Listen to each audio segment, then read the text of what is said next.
Hey, what's happening, Roland? Well, I tell you what, this is the second week. No, it's actually the end of the second week of June, and I tell you, the fish is red hot. You notice these storms that are coming up right now? There's lightning and it's got rain and everything else. But we got just a little bit of time. I'm on my dock in my backyard, and I'm going to show you some of the things we're doing to catch these fish. But I've been fishing Lake Okeechobee, and I had the neatest experience this last week. I had two college, well, they're going to go to college, but right now they're high school boys. They're a high school fishing team, and these guys were crackerjack fishermen. I just love when I guide, if I get good fishermen, we catch them really good. Boy, these guys, they each caught a great big bass in the 8 pound class. I even caught a big fish. We just caught the fool out of them. We caught like 50 bass, and I'm going to tell you all about how we did it. But anyway, let's show you some of the tackle and techniques that we have, and I'm just going to get a couple of these rods, and I'm just going to show you what's going on right now. Well, it's really something. You know, June, people don't think of Okeechobee as a great summer lake, but it is a great summer lake. Actually, our summer fishing is just about as good as you can ever get. Listen to that rain, the thunder. I don't know how much time we're going to have. You know, starting off in the morning, I'm going to take a topwater plug like this one, and this is that Spro Top 80.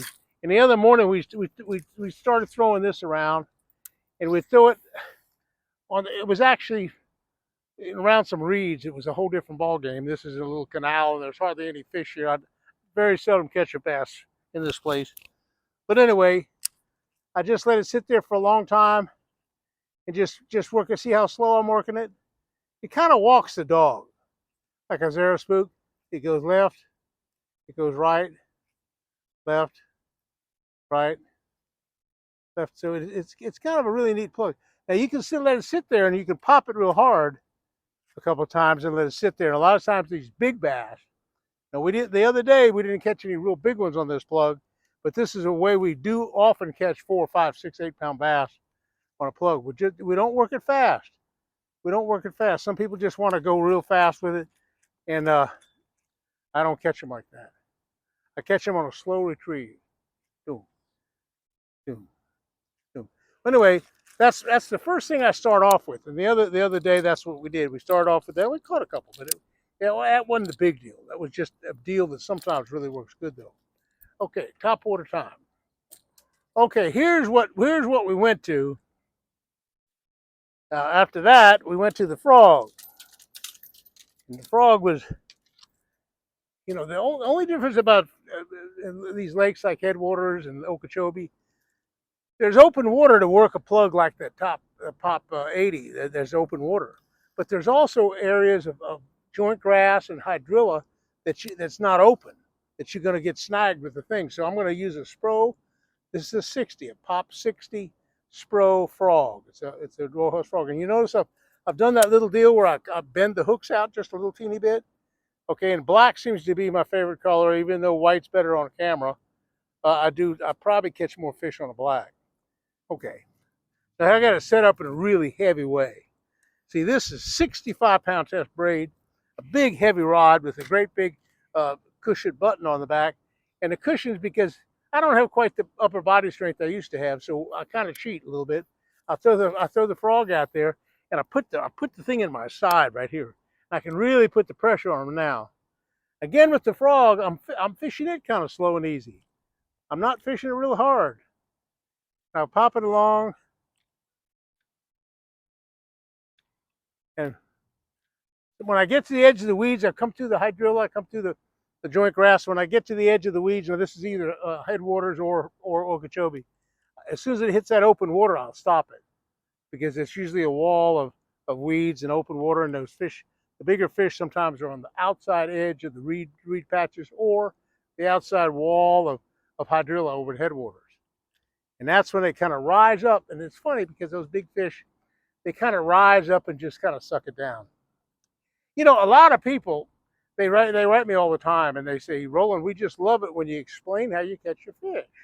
And all I'm doing is I'm just explaining what happened last week, and the kind of fishing we're doing, and it was just really good fishing.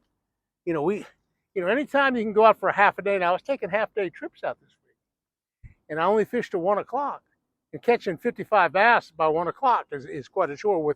With six, well, actually 6 big fish, but 3 of them were in the 8-pound class. That's fishing, son. That's some bass fishing on lures, on lures. That's some good stuff. Now let me show you what we. That's what I like to catch. I like to catch them on topwater, and I like to start off early with topwater.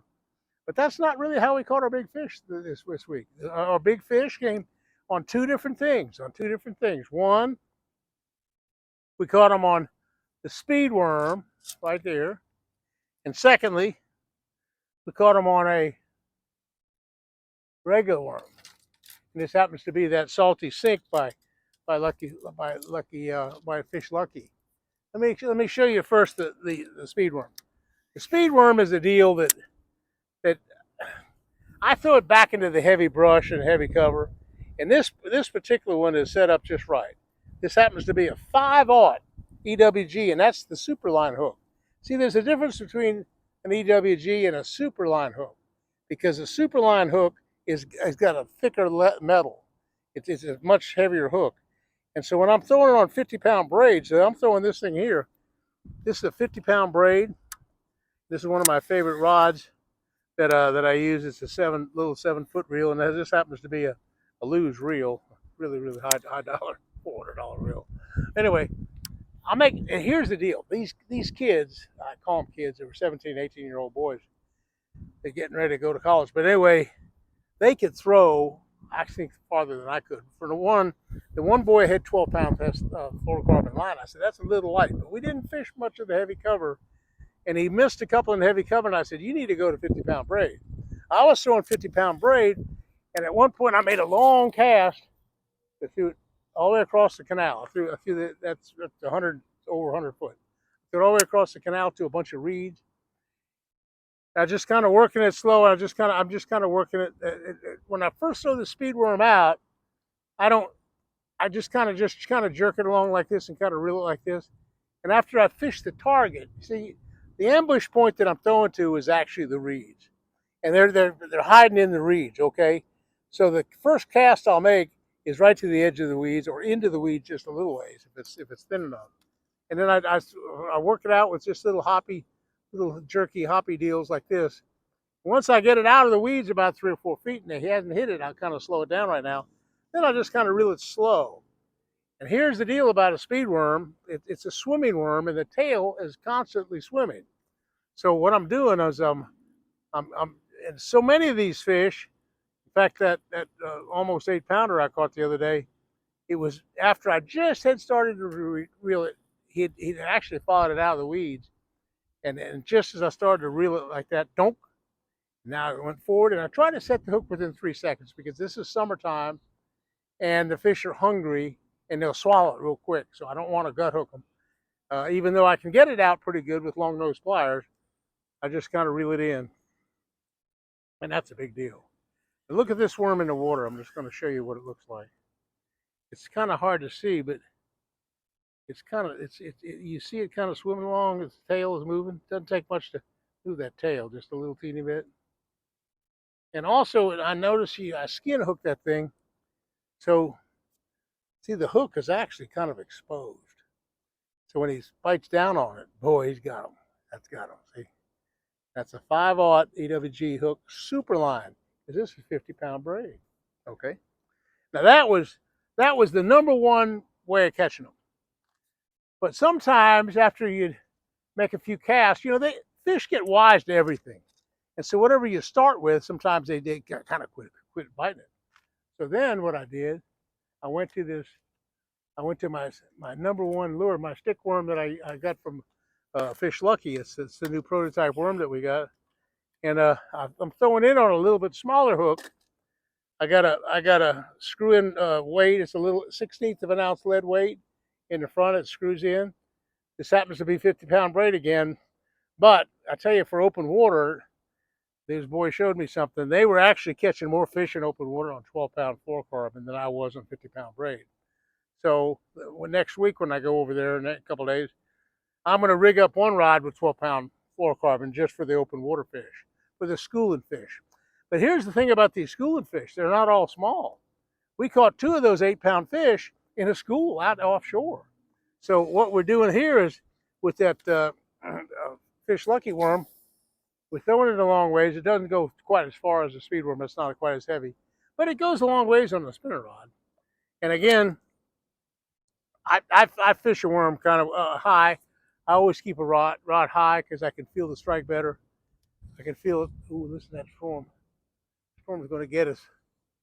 By the way, the water level in Okeechobee is slowly rising. It's right now it's 11.2, and that's going to be that's really a good level. They're on the outside edge of those reeds, and it's pretty good fishing right now. Really, really good fishing right now. Headwaters is alive and well. It's full. Headwaters is full, and I'm fishing the hydrilla holes. I'm fishing the lily pad edges. I'm fishing the canal edges at headwaters, and it's just doing great. It's the #1 lake in the state as far as numbers of fish. Okay, so those two lures right there really were the best deal. It's starting to drizzle just a little bit, so we don't have much time. It's going to rain pretty hard here in a minute. Let me just show you a couple things. Now, in the middle of the day, I got to show you this thing because I've had a couple people really go for this. There's millions and millions of bluegill beds. One of the patterns I'm finding for catching bass is I get on my boat and I look for bluegill beds, and there'll be big patches of them, and I have aerial photographs of them when I put the drone up. I find them. Anyway, the way to catch a little bluegill, and they're not just all little bluegills. Some of them are shell crackers, and then some of the shell crackers weighing over a pound, and there's a Mayan cichlid involved as well. So usually in the middle of the day at 12 o'clock noon, I'll say, hey guys, you want to do something kind of different? Just catch 50 or so big, nice panfish. And if the bluegill beds are around, that's what I'll do. This is 4-pound line. You'll catch twice as many fish with 4-pound line as you would 6 or 8-pound line. And 10-pound line is really not a good choice. We don't catch very many fish at all on 10-pound line. But 4-pound line is by far a better choice. And that's the 1/32 of an ounce. It's a little beetle spin, if you notice. It's just a little teeny beetle spin. Now, in the afternoons, if the storm doesn't get us, like this one here is about ready to get us, in the afternoons, a lot of times we'll look for schooling fish at birds diving. And there's a good choice here. There's a couple things we throw on that deal. Number one, the Carolina rig. And the Carolina rig the other day was working good. I probably caught 10 fish on this Carolina rig. Again, I'm using that fish lucky worm, a 4-aught EWG hook. I'm using 50-pound braid. And with my Carolina rig, I do it a little different. I put bobber stops on it like this, and I can adjust the length of it. I can adjust the length of that speed of the Carolina rig real good. I use a 3/4 ounce lead weight. Actually, that's a tungsten weight. And that is so cool when I'm out, particularly in a school situation, out offshore, out off the reed line. I'm throwing it out there and I'll just let it sink to the bottom. And again, drag a Carolina rig. You don't bounce it, you don't twitch it, you just drag it. Just drag it like this. You just drag it along. That's the whole key to it, is dragging it along. Just dragging it along, and all of a sudden you'll feel it stop, and then you'll feel it surge a little bit. It's usually a pretty good bass. So that worked the other day. I caught quite a few fish on that. The Carolina rig is a great way to catch them, and it's a great way to find them because you can cover some water. Okay, so that's just about the end of the deal, which is about ready to really rain here. There's one more lure I wanted to show you. It's a good lure. I know the chatterbait's a good lure. The chatterbait's taken over, but I tell you, lately I've been using this Jimmy Houston Red Man spinnerbait. That thing has been killer. I don't know if I can get it out of the thing here, but this Red Man spinnerbait has been just a fantastic lure for me. Now you notice how it runs straight up. I mean, look at this thing running on the bottom. It really has some vibration. But the nice thing I like about it, it throws a long ways. I mean, I can make a heck of a long cast with it. And Jimmy, when he runs it on top and makes a wake with it a lot of times, and that's good for schooling fish. Or sometimes I'll dead stick it. Sometimes I'll let it sink to the bottom and just raise it like this and reel up the slack and raise it like this. But I'll try different retrieves. But the point is, the spinnerbait and the Redman spinnerbait is just a perfect combination for fish in Okeechobee. And it runs so straight and true, and it casts so well. It's just a fantastic spinnerbait. Oh, it's starting to rain pretty hard. I'm afraid lightning's going to get us. My grandfather was killed by lightning, and I don't really care about being out in the lightning storm. So we're about ready to shut this thing down. But listen, I want to thank you. There's a couple other lures that I didn't really talk about, some jerk baits and some other things. And there's even this swim jig, and I'll throw the swim jig back into the heavy cover as well. And that's another combination. Just again a big heavy 65-pound test line and a big swim jig like this. That's another way to catching them. So anyway, we got to go. I'm afraid of the lightning. Hey, hit that likes button. I hope I showed you a few things about how I catch fish in the summertime, how I catch them on Okeechobee, how I catch them on headwaters. Hit that likes button. I tell you, Bass Pro and all the great sponsors I have, they'll just love it. We'll see you again soon. Thanks for watching.